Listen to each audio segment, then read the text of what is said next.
តោះមិនដឹងវិធីដែលយើងបំលែងពីfile PDF ទៅជា file Excel បើសិនអ្នកទាំងគ្នាមានតារាង A1 ហើយយើងបាត់ file ដើមហើយយើងចង់បំលែងទៅជា Excel យើងអាចធ្វើបានអញ្ចឹងយើងអាចទាញ file PDF ចូលក្នុងកម្មវិធី Excel direct ទេគឺអត់បានទេវាអត់ support ទេបាទអញ្ចឹងឧទាហរណ៍ថាយើងមានជាឯកសារមួយតារាងមួយបាទជា file PDF អញ្ចឹងរបៀបទាញចូលកន្លែង Excel ចូល Excel មកចូល data ហើយចុចពាក្យ get data មកចុចកន្លែង from file នៅខាងលើបាទអញ្ចឹងវាមានពាក្យថា from PDF អ្នកទាំងគ្នាអាចយក PDF ពីក្រៅចូលក្នុង Excel បានអញ្ចឹងយើងមានជាឯកសារ file PDF មួយជាតារាងបាទអញ្ចឹងយើងចង់កែប្រែប៉ុន្តែយើងបាត់ file ដើមអញ្ចឹងយើងអត់ដឹងធ្វើម៉េចទេអញ្ចឹងយើងត្រូវយកឯកសារ PDF ហ្នឹងបាទទៅចូលក្នុង Excel ដើម្បីយើងកែប្រែឬក៏យើងចង់ edit វាបាទអញ្ចឹងយើងចាំបន្តិចទៅវាកំពុង loading ណាបាទអញ្ចឹងយើងទៅ select file PDF មកឈ្មោះ Word PDF ហ្នឹងបាទបន្តមកទៀតចុចលើ file ហ្នឹងហើយចុចកន្លែង import មកបាទយើងយកចូលណា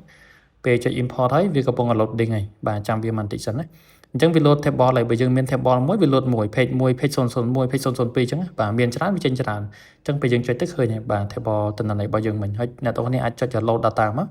បាទ load មានតែយើងចុចផ្ទុកចូលហ្មងណាបាទអញ្ចឹងពេលចុច load ទៅ table ទាំងអស់ហ្នឹងគឺវា load ចូលនៅក្នុងតារាង Excel របស់យើងហើយបាទ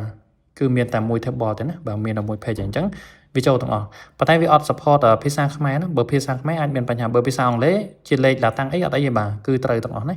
បាទអញ្ចឹងយើងអាចយកចូលទៅយើងអាចធ្វើការedit ធ្វើការកែប្រែបានណាបាទអញ្ចឹងចំណេញពេលបើសិនយើងវាយបញ្ចូលសារថ្មីគឺយើងត្រូវចំណាយពេលវាយបញ្ចូលយូរបាទខាតពេលអញ្ចឹងវិធីសាស្ត្រហ្នឹងងាយបាទ